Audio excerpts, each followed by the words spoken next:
സ്തോത്രം. ഹല്ലേലൂയ. ഉറപ്പുള്ളവൻ പ്രഖ്യാപിച്ചപ്പോ അവൻ ഉറപ്പിച്ചവൻ പറയാ, ബെറയാശിമോനെ, ജഡരക്തമല്ല നിനക്കിത് പ്രഖ്യാപിച്ചു തന്നത് സ്വർഗ്ഗസ്ഥനായ എന്റെ പിതാവ്. അവൻ സ്വർഗ്ഗസ്ഥനായ പിതാവിൽ നിന്ന് വെളിപ്പാട് പ്രാപിച്ചവനെന്ന് യേശുവോട് പറഞ്ഞു. ഒരു വെളിപ്പാടല്ല, ഉറപ്പുള്ള ഒരു വെളിപ്പാട്, സംശയമില്ലാത്തൊരു വെളിപ്പാട്, വിടുതലുള്ള ഒരു വെളിപ്പാട്, അധികാരത്തിന്റെ വെളിപ്പാട്, വിശ്വസിക്കുവാൻ കൊള്ളാവുന്ന ഒരു വെളിപ്പാട്, എതിരില്ലാത്ത ഒരു വെളിപ്പാട്, ഉറപ്പിച്ചുള്ള ഒരു പ്രഖ്യാപനമാണ് പ്രഖ്യാപിക്കുന്നത്.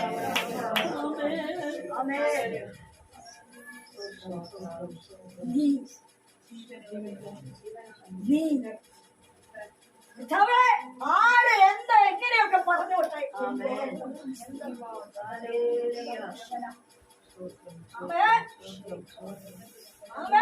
എനിക്ക് ഉറപ്പുണ്ട്. എന്ത്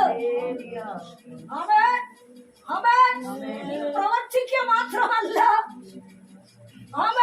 നീ ഹൃദയങ്ങളെ അറിയുന്ന ദൈവപുത്രനെന്ന് എനിക്ക് ഉറപ്പുണ്ട്.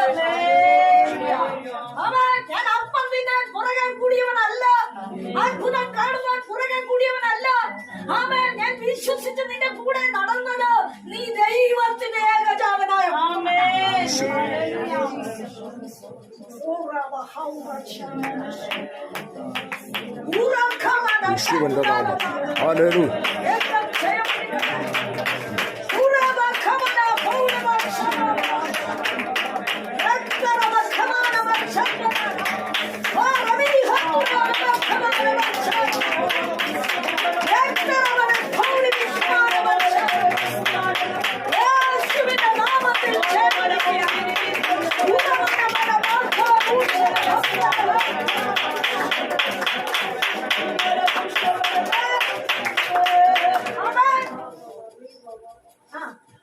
കർത്താവിനെ കുറിച്ച് ഉറപ്പുള്ളവർ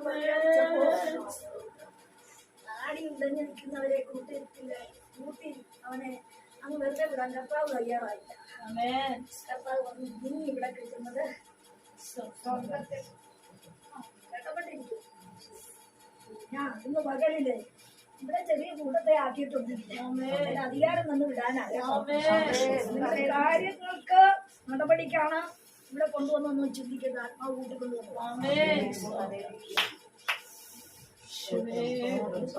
എന്തെങ്കിലും ഒരു വഴി നടന്നാൽ മതി, അതല്ല കൊണ്ടുവന്ന എന്തിനാണ്? ആദ്യം നിന്റെ കുടുംബത്തിന്റെ ബന്ധനം നീ കേട്ടല്ലോ. ഏലിയാവ് ക്രമീകരണം ചെയ്ത് യാഗപീഠം തെളിച്ചു. 850 പേരും അത് ചെയ്തു. പക്ഷേ ക്രമീകരിക്കപ്പെട്ട യാഗപീഠം ഏലിയാവിൻ്റെതാണ്. ഏലിയാവിന്റെ വഴികൾ നോക്കിയാല് ഒളിക്കാൻ പറഞ്ഞോട്ട് ഒളിച്ചു, കാക്കയുടെ വായും പ്രതീക്ഷിച്ചിരുന്നു, തോട്ടിലെ വെള്ളത്തെ നോക്കിയിരുന്നു. അത് എത്ര വർഷം കാക്ക അവിടെ നിലച്ചെന്നോ എത്ര ദിവസം വരാതിരുന്നോ എഴുതിയിട്ടില്ല. വെള്ളം എത്ര നാൾ വച്ചിയെന്ന്, വരുമാനം എത്ര നാൾ നിന്നെന്ന്, ഉപജീവന മാർഗം എങ്ങനെ തടയപ്പെട്ടെന്ന്, വഴികൾ എങ്ങനെ അടഞ്ഞെന്ന് അവനൊന്നും അറിവില്ലെന്ന്. പക്ഷെ കർത്താവ് പറഞ്ഞല്ല, ഒളിച്ചിരിക്കെ. ഒളിച്ചെടുത്താ ദൈവം പ്രവർത്തിക്കും. എവിടെയാ ഒളിച്ചത്? കർത്താവ് പറഞ്ഞത് അഡ്രസ് കൊടുത്ത് വിടുക. യോർദാന് കിഴക്ക്, കെരീത്തിനൊക്കെ. അവിടെ നീ ചെന്ന് ഇവിടെയൊക്കെ പോകും. ഒത്തിരി കാര്യമുണ്ട്, അതൊക്കെ ഓരോ റൂട്ടാണ്, ഓരോ ശുശ്രൂഷയാണ്. വിളിക്കാൻ പറഞ്ഞു, വിളിച്ചു. ഇല്ല കർത്താവേ, ഞാൻ ഭയങ്കര ശുശ്രൂഷകനാ, എന്നെ കൊണ്ട് അങ്ങനെ വിളിക്കാനൊന്നും പറ്റത്തില്ല. അശുദ്ധ ജീവിയായ കാക്ക കൊണ്ട് വരുമ്പോ ഞാൻ ഭക്ഷിക്കാനും താല്പര്യമില്ല. അല്ലാതൊന്നും പറയാം.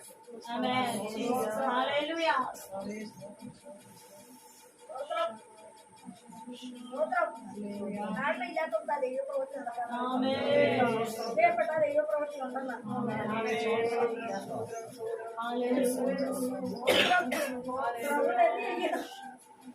എന്താ ചെയ്യേണ്ടത്? മറിയുടെ മുമ്പില് കർത്താവ് ഉയർപ്പിന്റെ ദിവസം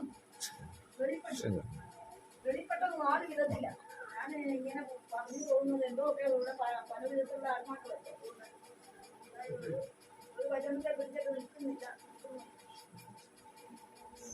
കർത്താവ് കാണാനായിട്ട് അവൾ കരയുകയും തുനിയുകയും കൂടെ നടന്നതാണ്. എൻ്റെ പകലൂടെ ചെയ്യാനൊരു മനസ്സിലാവും. കരയുന്നതിനിടയിൽ അവൾ അന്വേഷിച്ചു. അവളെ ദൂതനെ വെളിപ്പെട്ടു. അവൾ പോയില്ല. ഓട്ടക്കാരനെ വെളിപ്പെട്ടു. അവൾ പോയില്ല. യഥാർത്ഥ കാരണം തിരക്കിയിട്ട് അവളവിടെ നിൽക്കുക. ഓട്ടക്കാരനോടും പറഞ്ഞു, ഞാൻ അവനെ എടുത്തോണ്ട് പൊക്കോളാം, ചത്ത ജടം എടുത്തോണ്ട് പൊക്കോളാം എന്ന് വൈദ്യം കാണിക്കുക. അവൾ പോയില്ല.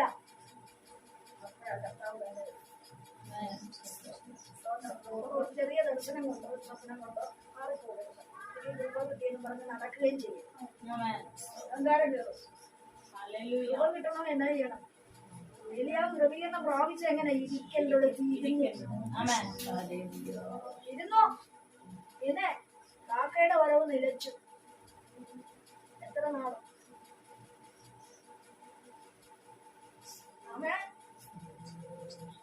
ായ അനുഭവം, പൂർണ്ണതയിലെത്തിക്കുന്ന അനുഭവം, തരികയിൽ നിന്ന് ബാധിക്കുന്ന എതിരാളി മുമ്പിലോ പരിശുദ്ധാത്മാവ് പറയുന്നതിന് മണി നിറയാൻ ചെയ്യാമെടുക്കട്ടെ. കാക്കയല്ല വന്നത്, പകരം കിഴക്ക് ദിക്കിൽ നിന്നൊരു റാഞ്ചൻ പക്ഷി നിനക്ക് വേണ്ടി വരിക. കോവിഡ് ആലോചന അനുഷ്ഠിക്കുന്ന ഒരു പുരുഷനെ ഞാൻ വിളിച്ചു വരുത്താൻ പോവുകയാണ്. എന്തിനാ? സ്ഥായിയായ ഒരു അനുഗ്രഹം മണിയിൽ വരാൻ. സ്തോത്രം. മനസ്സിലായോ? അതുകൊണ്ട് ഒരു അനുഗ്രഹം വരാൻ എന്താ? ഒരു അനുഗ്രഹം വരണമെങ്കിൽ എന്ത് ചെയ്യണം? ക്രമീകരണം പ്രാപിക്കണം. വേണ്ട, വേണം വേണം വേണം വേണം. ക്രമീകരണത്തിൽ വരുന്ന ജനത്തിനാണ് വിടുതല. അല്ലേ? നമുക്കറിയാം, ഞാൻ എഴുന്നേറ്റപ്പോ പറഞ്ഞ വാക്ക് ഇതാ, ഭയങ്കര മതിയ, ഒറ്റയ്ക്ക് മതിയ, കൂട്ടുമില്ല, കൂട്ടായ്മയില്ല, പേടിച്ചാ മതിക്കുന്നത്. മുന്തിരി ചക്കിന്റെ ആയിരിക്കും. ഒത്തിരി പ്രാവശ്യം പറഞ്ഞിട്ടുണ്ട്. ചെകേറ് വരിക. എന്താ കാര്യം? പഴനി മതിച്ചാൽ അല്ലെ വെരിസ്ഥാനത്ത് മതിച്ചാൽ വിദ്യാൻ വന്ന് നിനക്കൊണ്ടു ഒളിച്ചു പാർത്ത് നന്മ ആരും കൊണ്ടുപോകുന്നതെന്നും പറഞ്ഞ് മെതിക്കുക. ഓടിക്കേണ്ടടുത്ത് ഒളിച്ചു പോകണം. ചില കാര്യമൊന്നും പറയും, മുഴുവൻ പ്രഖ്യാപിക്കണ്ട. പക്ഷെ അവന്റെ ഉള്ളിൽ ഒത്തിരി ചോദ്യം ഇരിപ്പുണ്ട്. എന്ത്? ഉപേക്ഷിച്ച് ദൈവം ഉണ്ടോ? പിതാക്കന്മാരുടെ ദൈവം ഇവിടെ?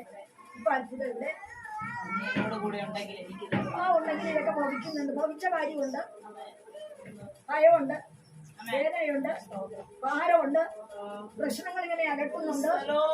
പലവിധമായിട്ടുള്ള ഗതികേടിലാണ് അവൻ നിന്ന് മെതിക്കുന്നത്. പക്ഷേ അവന്റെ ഗതിയിൽ ദൂതൻ ഇറങ്ങിയ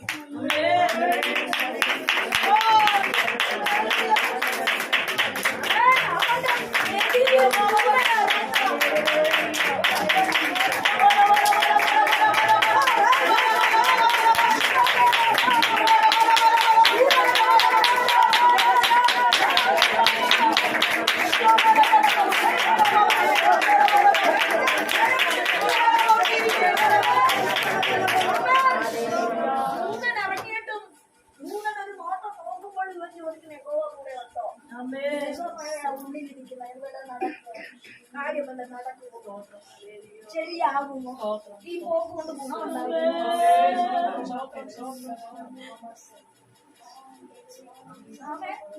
തിരുവനന്തപുരത്ത് ഓടി വന്ന സ്നേഹം എന്ന് പറഞ്ഞ വിറങ്ങാട് അല്ലേ? വിഭാഗകാലത്തും ഇപ്പൊ 3ാമത്തെ ആഴ്ച ഇവിടെ വരുന്നു. പടമുണ്ടെന്ന് മറുപടിയുണ്ടെന്ന്. കാരണം ഓട്ടോ അധ്വാന പ്രയത്നം മറുപടിയുണ്ട്. ചിലര് വിളിക്കും, ഒന്ന് പ്രാർത്ഥിച്ചേരാ. ഇതേണ്ടത് ഞാനിപ്പോ ശുശ്രൂഷ നിൽക്കുക. അതിനെല്ലാം നേരം വേണം. ഇപ്പൊ ഒന്ന് പ്രാർത്ഥിച്ചു വിടാൻ പാടില്ല. പ്രാർത്ഥിക്കേണ്ടതല്ലേ? ശാന്തിയുള്ള മനസ്സിനും മനസ്സാക്ഷിക്കൊന്നും ദൈവം പ്രവർത്തിക്കും. ദുരാത്മാവ് കാരണം അന്നേരം അവരെ ഭരിക്കുന്നത് ആ ശക്തിയാണ്. സ്വതന്ത്രം പക്ഷെ വിധേയപ്പെടുന്നുണ്ടോ?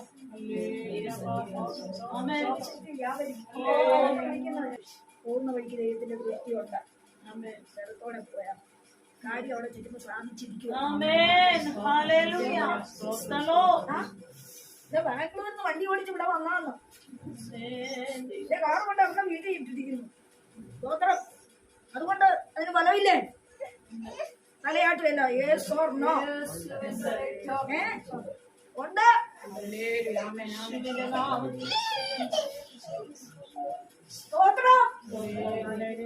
പകൽക്കാലം യെസ് ഓർ നോ ഉള്ളിലിരിക്കണ്ട. നീ വിശ്വസിച്ചാൽ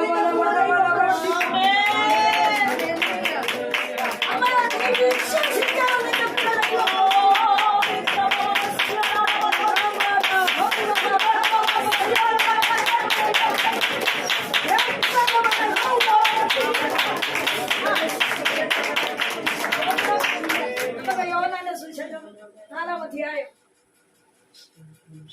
വാക്യം എടുത്തിട്ട് പെട്ടെന്ന് ആലോചന പറയാനാണ് 4:39. ഞാൻ ചെയ്തതൊക്കെ അവൻ എന്നോട് പറഞ്ഞു. ആര് ചെയ്തത്? ഞാൻ ചെയ്തതൊക്കെ. ഞാനോ? ഒന്നുകൂടെ വായിച്ചത്. ഞാൻ ചെയ്തതൊക്കെയും അവൻ എന്നോട് പറഞ്ഞു എന്ന് സ്ത്രീ സാക്ഷ്യം പറഞ്ഞ വാക്ക് നിമിത്തം ആ പട്ടണത്തിലെ പല ശമരിയരും അവനിൽ വിശ്വസിച്ചു.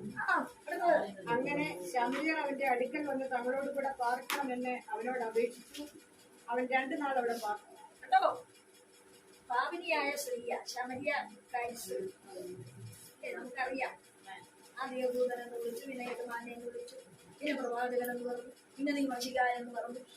യേശുവിനെ നമുക്ക് വെളിപ്പെട്ട് കിട്ടി. അപ്പോ അവള് പറഞ്ഞ കാര്യമുണ്ട്. നീ ഒരു പ്രവാചകൻ, എന്നാ നീ ആരാധനയെ കുറിച്ച് വന്നപ്പോ ഇവിടെ കാര്യങ്ങളൊക്കെ വെളിപ്പെടുത്തി കഴിഞ്ഞപ്പോ ഇവിടെ അന്നേ വരെയുള്ള ആശയം നിരത്തി വെച്ചു. ഓണം നിരത്തി അല്ലേ? ആമേൻ.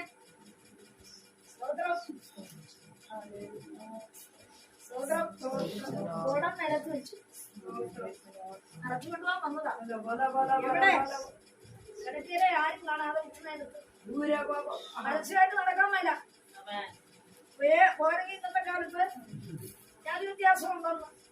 യഹൂദനും ശമരിയനും എന്ന് പറഞ്ഞാൽ സാധു സമ്പന്നനുമായിട്ട്. സമ്പന്നനല്ല, സമുദായസ്ഥനും സാധുജനും ആയിട്ടുള്ള വ്യത്യാസമുണ്ട്.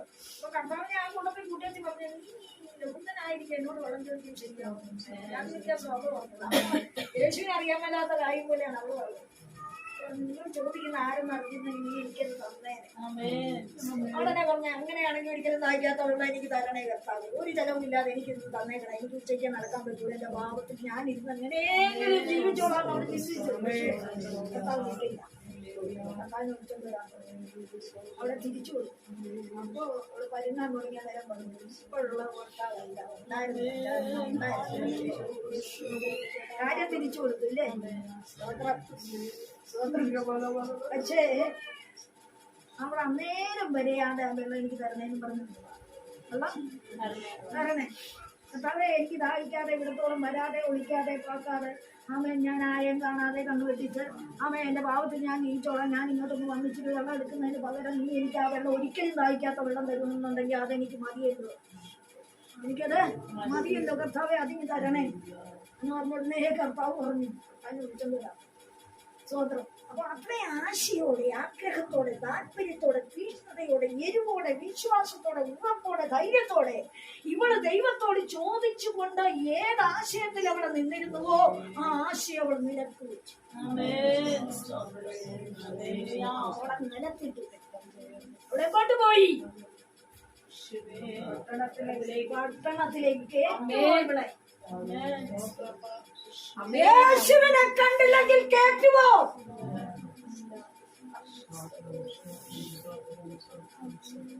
ആമേൻ. യേശു സംസാരിച്ചില്ലെങ്കിൽ ഇവൾ പട്ടണത്തിലേക്ക് ഓടുമായിരുന്നു. പരസ്യമായി നടക്കുവാൻ വയ്യാത്ത ഈ വ്യക്തിത്വം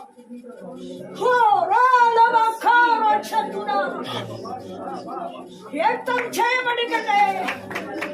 ആമേൻ. പരസ്യമായി നിനക്ക് ഇടപെടുവാൻ വയ്യാത്ത വിഷയം, പരസ്യമായി നിനക്ക് നേടിയെടുക്കുവാൻ വയ്യാത്ത വിഷയം, പരസ്യമായി നിന്റെ പണിയിൽ വരുവാൻ കഴിവില്ലാത്ത അനുഭവം, പരസ്യമായി നിന്റെ കൈ കൊണ്ട് എത്തിപ്പിടിക്കുവാൻ വയ്യാത്ത വിഷയം,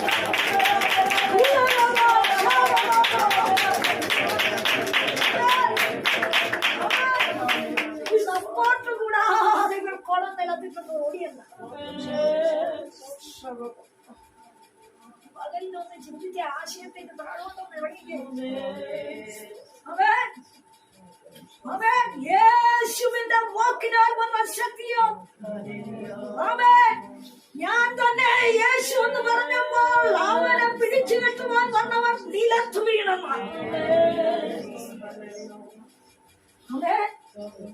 മകനോർക്ക് അവങ്കിൽ നിന്ന് ശക്തി പുറപ്പെട്ടപ്പോൾ ഈ സ്ത്രീ തന്നെ മറക്കുകയാണ്, തന്റെ കുടം മറക്കുകയാണ്, തന്റെ സാഹചര്യം മറക്കുകയാണ്, തന്റെ അവസ്ഥ മറക്കുകയാണ്, തന്റെ ആവശ്യബോധം മറക്കുകയാണ്, തന്റെ അനുഭവങ്ങൾ മറക്കുകയാണ്, തന്റെ അലർട്ടൽ മറക്കുകയാണ്, തന്റെ വേദന മറക്കുകയാണ്, തന്റെ ഭീതി മറക്കുകയാണ്, തന്റെ രോഗം അവൾ മറക്കുകയാണ്.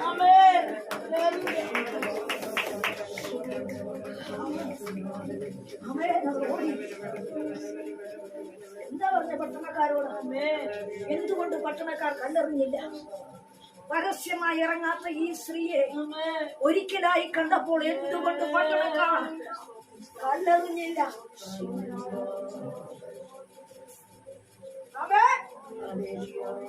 എന്തുകൊണ്ട് അവളെ എറിഞ്ഞോടിച്ചില്ല? അറിയല്ലേ? രഹസ്യമായി അവളുടെ അടുക്കൽ വരുന്ന പട്ടണത്തിലെ നിവാസികൾക്ക് ഇവളെ അറിയാമല്ലോ. അവൻ എന്തുകൊണ്ട് ഇവിടെ എറിഞ്ഞു ഓടിച്ചു? എന്തുകൊണ്ട് കേൾക്കേണ്ടവന്റെ വാക്ക്, വിശ്വസിക്കേണ്ടവന്റെ നടത്തിപ്പ്, ആശ്രയിച്ചവന്റെ കയ്യ്, അവൻ അനുകൂലം മറഞ്ഞവന്റെ അവൻ വിശ്വസനം വെളിപ്പെടേണ്ടവൻ വെളിപ്പെട്ടപ്പോൾ അവർക്ക് ഭയമില്ല. അവൻ ഭീതിപ്പെടുത്തുന്ന ശക്തിയുടെ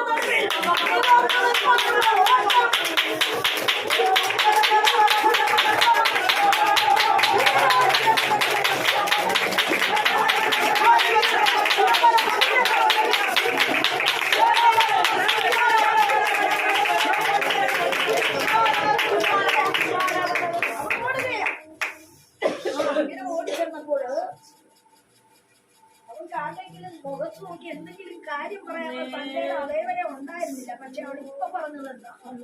ഞാൻ ചെയ്തതൊക്കെയും എന്താണ് നീ ചെയ്തത്? എന്താ നീ ചെയ്തത്? നിരക്കാത്ത കാര്യങ്ങളൊക്കെ അല്ലേ, പരസ്യപ്പെടുത്താൻ പറ്റാത്ത കാര്യമൊക്കെ അതൊക്കെ പറഞ്ഞു. പട്ടണക്കാരോട് അത് പറഞ്ഞാല് പട്ടണക്കാർ ഓടിച്ചിട്ട് കൊണ്ടില്ലേ?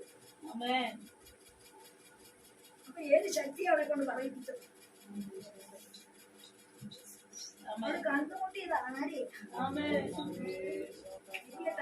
പട്ടണത്തിന്റെ ആഴത്തിലേക്ക് വിഷയത്തെ, ഉണർന്നു നിൽക്കാൻ വയ്യാത്ത വിഷയത്തെ, സാധിപ്പിച്ചെടുക്കാൻ വയ്യാത്ത വിഷയത്തെ, അനുഭവിപ്പിക്കാത്ത വിഷയത്തെ, ആവശ്യത്തിന്റെ അലക്കൽ കാണിച്ച് അനുഭവത്തെ കൈയെത്തിപ്പിടിക്കുവാൻ കഴിവില്ലാതെ, യഥാർത്ഥമായി നിവർന്നു നിൽക്കാൻ കഴിവില്ലാതെ,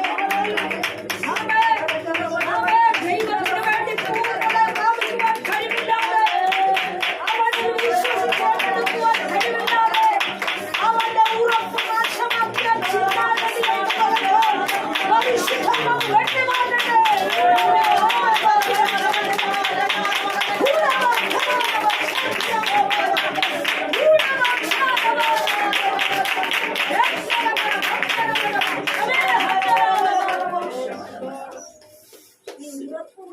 അതാണ് ദൈവത്തിന്റെ വിടുതൽ. ഞാൻ ചെയ്തതൊക്കെയും എന്നോട് പറഞ്ഞ സ്ത്രീ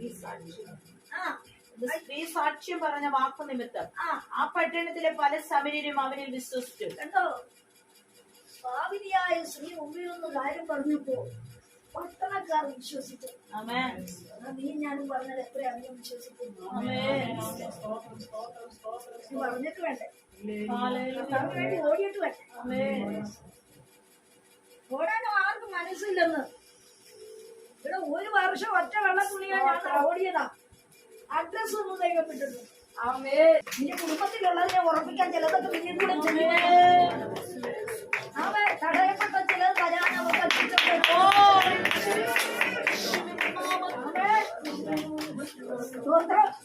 സ്ത്രീ പറഞ്ഞ വാക്ക്, സ്ത്രീ എന്നാ പറഞ്ഞത്? അവളെന്നാ പറഞ്ഞത്? അവള് പറയാനായിട്ട് സമ്മതിച്ചല്ലോ പട്ടണക്കാര്. നോക്കേ അവള് പറയാനായിട്ട് സമ്മതിച്ചു കൊടുത്തില്ലേ പട്ടണക്കാര്? ഈ പട്ടണക്കാരോട് 10 എണ്ണം കൂടി അവള് ചത്തേനെ. പക്ഷേ അവളെ അവളുടെ വാക്ക് അവളല്ല പറഞ്ഞത്. അവൻ കേൾക്കുന്ന ശക്തിയല്ലേ. മശീഹ എന്ന് വെളിപ്പെട്ടപ്പോ അവന്റെ നാമം നാവിലെടുത്തുകൊണ്ടവേ ദൈവത്തിന്റെ കരം വരിക. ആ കരം തള്ളിക്കൊണ്ടു പോകുക പട്ടണത്തിലേക്ക്. അവളുടെ മേൽ ചുറ്റിയിരുന്ന ഭീതിയുടെ വിഷയം, അശുദ്ധ ശക്തിയുടെ വ്യാപാരം,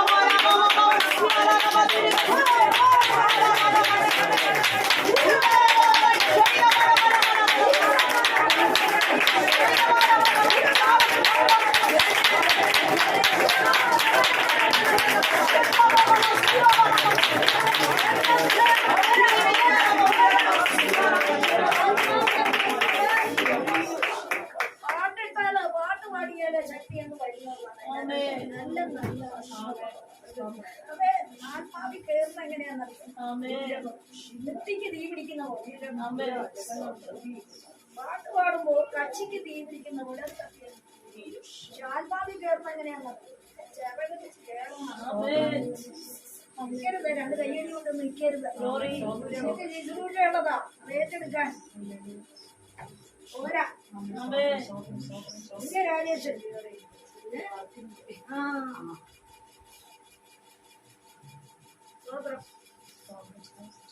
അതുകൊണ്ട് എന്ത് ചെയ്യണം? കൃപ പ്രാപിച്ചോ. അതിനാ ചില കാര്യങ്ങളുടെ പേരിൽ കൊണ്ടുവന്നാണെങ്കിൽ പ്രാപിച്ചു. ഇത് കണ്ടിട്ടുണ്ട്.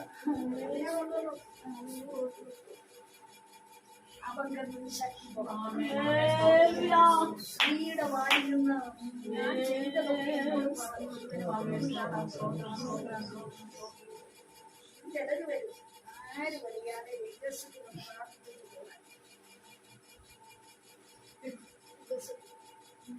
എന്റെ മാമയെ അങ്ങനെ പകൽ വരുന്നില്ല, നമ്മൾ രാത്രി വേണ്ട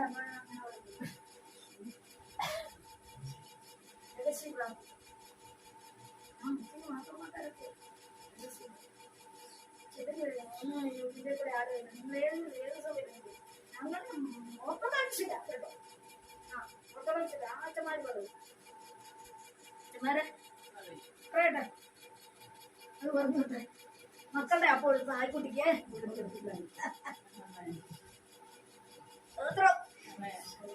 ആമേൻ ആമേൻ എന്ന് പറഞ്ഞാൽ വിദ്വേഷി കിടന്ന് രക്തം ഛർദ്ദിച്ച് ബക്കറ്റിൽ പിടിച്ചവരെ ഇവിടെ കൊണ്ടുവന്ന് സൗഖ്യമാക്കിയിട്ടുണ്ടെന്ന് കർത്താവ് ചെയ്തതാണെന്ന്. ഞാൻ എന്റെ വീട്ടിൽ ആരെയും കിടത്തത്തില്ല. കാരണം എന്നാന്നറിയാം, എന്റെ ബന്ധുജനം വന്നപ്പോൾ ഞാൻ കിടത്തിയത്. കാര്യം എന്നാന്നറിയാം, പ്രാർത്ഥിക്കാനും പറ്റുകയില്ല, ആരാധിക്കാനും പറ്റത്തില്ല. ലോകകാര്യം, വീട്ടുകാര്യം, നാട്ടുകാര്യം, പിന്നെ പറയാനുള്ളതൊക്കെ പറഞ്ഞിട്ട് പിന്നെ അതിന്റെ വേറെ പല കാര്യം വായാടിക്കൊണ്ടി. ഞാനിവിടെ ഒറ്റയ്ക്കായിരുന്നു. ഭർത്താവ് കഴിഞ്ഞ ആഴ്ച ഉണ്ടായിരുന്നു. അദ്ദേഹത്തിന് മാസത്തിലൊന്നേ വരാൻ പറ്റുള്ളൂ. പക്ഷെ ഞാനിവിടെ ഒറ്റയ്ക്കാണ്. പിള്ളേരൊക്കെ പോകും. കാരണം എന്നാ, ഞാൻ ആരും ഇവിടെ കിടത്തത്തിന്റെ കാര്യം പ്രാർത്ഥനയാണ്. എന്റെ ദൈവം അതിന്റെ നിന്റെ നാവിനെ നിന്റെ വായിത്തലേ ജീവനും മരണവും തിന്നു പോകും. അതിനെ സൂക്ഷിക്കണം.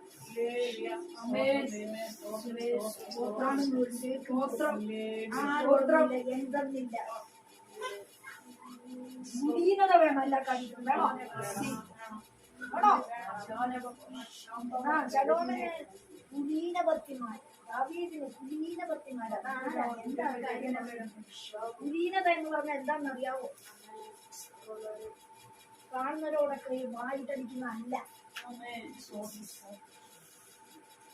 സ്ത്രീ അതിന്റെ മര്യാദ കാണിച്ചിരിക്കണം സ്ത്രീകൾ മര്യാദ കാണിച്ചിരിക്കണം എന്താണ് പൗലോസ് പറഞ്ഞത് സ്ത്രീ സഭയം മിണ്ടാതിരിക്കട്ടെന്ന് മറിയോട് പറഞ്ഞോ കർത്താവ് പറഞ്ഞത് നീ പോയി പറ മറിയോട് പറഞ്ഞോ പൗലോസ് നീ മിണ്ടോ ഇല്ല ഇല്ല അങ്ങനെ ലക്ഷ്യശുദ്ധിയില്ലാത്ത ഇടപെടല് വാഗ്വാദം ദീനത സൗമ്യത സാവധാനത വിശുദ്ധിയുടെ ആദ്യ പര്യായം അതിനുവേണ്ടി നമ്മൾ വിധേയപ്പെട്ടേ സ്തോത്രം പകലിൽ അതിനുവേണ്ടി നമ്മൾ ഒരുക്കമുള്ളവരാണ് എന്നാൽ ഈ സ്ത്രീ സ്തോത്രം ചെയ്തതൊക്കെ എന്നോട് പറഞ്ഞ ഒരുവനെ നിങ്ങൾ വന്നതാണ് അല്ലെങ്കിൽ വിളിക്കാൻ പറ്റുമോ ഇല്ല ഞങ്ങൾ ആരും അറിയാതെ ഒരു പ്രാർത്ഥന നടത്തിച്ച് മൂന്നാന്നുള്ള ജില്ലയിലാണ് വന്നത് 10 പേര് അറിയണം ഇത് നടക്കണം അലട്ടുന്ന വിഷയം ഉണ്ടല്ലോ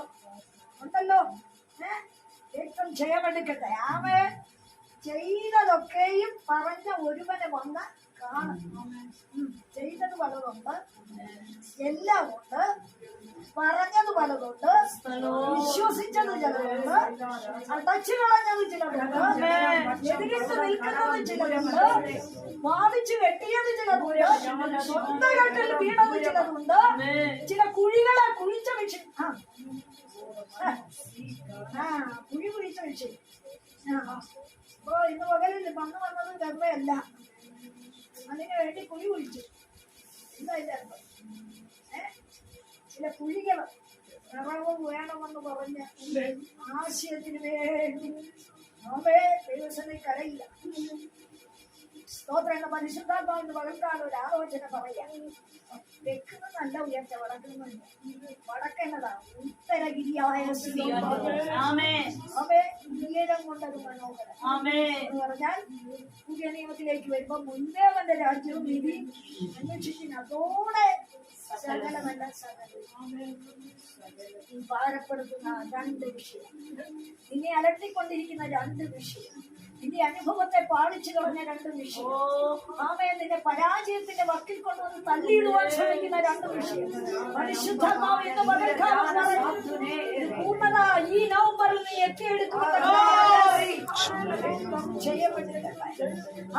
തടയപ്പെട്ടത് തരുവാൻ അവൻ കൽപ്പിച്ചു ചില അനുഭവം നിനക്ക് അടയാളമാക്കി തരുമെന്ന് കോവിഡ് ആത്മാവിന്ന് പകൽക്കാലം അറിയിക്കട്ടെ നാളിപ്പോയ ചില പദ്ധതികളും പരാജയപ്പെട്ട ചില വഴികളും പലപ്പോഴും നീ പഴയ പാതകളിലേക്ക് നോക്കാതെ പുതിയതേത് നല്ല പാത ഏതെന്ന് തിരഞ്ഞെടുക്കുവാൻ പ്രാപ്തിയുണ്ടായിട്ടും പഴയ പാതയെ നോക്കി നീ വെല്ലുവിളി നടത്തുന്ന അവസ്ഥയുണ്ടെന്ന് പരിശുദ്ധാത്മാവാണോ ഇതാ ഒന്ന് മതി അല്ല നല്ലത് മതി നന്മയായത് നിന്റെ മുൻപിൽ ഇതാ വെളിപ്പെട്ടു വരുന്നു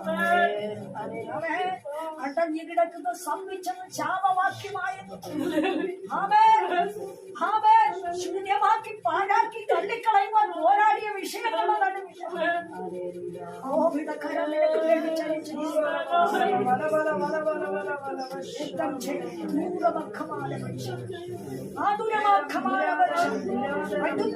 ചിലര് അധോഗതിയിൽ തള്ളിയിടുവാൻ ചിലര് നീയാകുന്ന കുറ്റിയിലിട്ട് പുറത്തേക്ക് ഇറക്കിക്കൊണ്ട് നിന്റെ കുടുംബത്തെ രക്തം ജയമെടുക്കട്ടെ ഒരു പൂർണ്ണത കാണാതെ പലപ്പോഴും ഞാൻ എങ്ങനെ മുമ്പോട്ട് പോകുമെന്ന് ചോദിച്ചതില്ല ഉള്ളം ഇന്ന് പകൽക്കാലത്തെ കോവിഡ് ആത്മാവ് കാണുകയാണ് എന്നാലില്ല അല്പം അവരുടെ ശക്തിയും ഭക്തിയും ആമേ ത്യജിച്ചു കളയാ.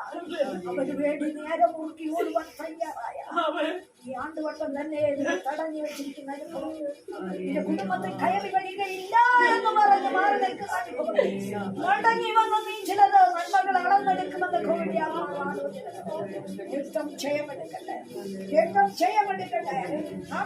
അവൻ ചെയ്തതൊക്കെയും എന്നോട് അറിയിച്ചു. എന്നിട്ട് അടുത്ത പാട്ട് സ്വോത്രം. അങ്ങനെ ശമര്യർ അവന്റെ അടുക്കൽ വന്ന് അവനോട് കൂടെ പാർക്കണമെന്ന് അവനോട് അപേക്ഷിച്ചു. അവൻ 2 നാൾ അവിടെ പാർത്തു. ഏറ്റവും അധികം പേർ അവന്റെ വചനം കേട്ട് വിശ്വസിച്ചു. കണ്ടോ, ഒരു പാപിനിയായ സ്ത്രീയെ കർത്താവ് ഉച്ചയ്ക്ക് കാണാൻ വന്ന എന്തിനാ?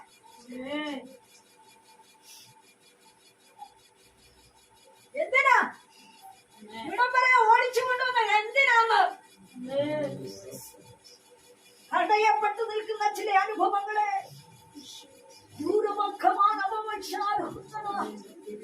ഉന്തിയിട്ടിട്ട് ആ സ്ഥാനം കരസ്ഥമാക്കുവാൻ പോരാടുന്ന ശക്തിയെ യുദ്ധം ചെയ്യാൻ പറ്റുന്നില്ല. പലപ്പോഴാണ് ഇതിന്റെ വിദ്യാഭ്യാസത്തോട് ശത്രു ഇല്ലേ? പലപ്പോഴായി വിദ്യാഭ്യാസത്തോട് പോരാടി.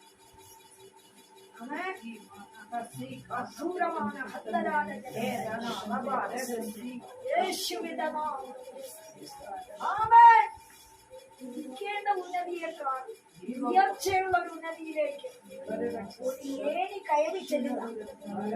സ്റ്റെപ്പ് മുമ്പിലുണ്ട്, അതിന്റെ അളവ് വരും, അതിന്റെ അനുഭവം വരും, അതിന്റെ പൂർണ്ണത ദൈവം തരും. അത് മടിയിലുണ്ട്, അതിനുവേണ്ടി ഒരുങ്ങിക്കും.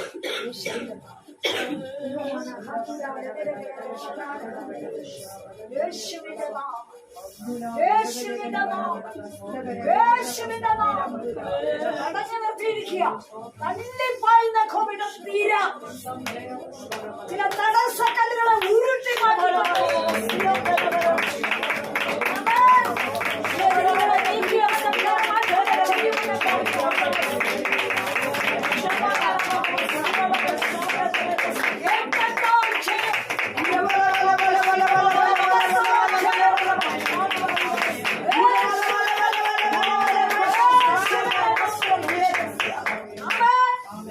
അവൻ ചെയ്തതൊക്കെ എന്തൊക്കെ ചെയ്തു?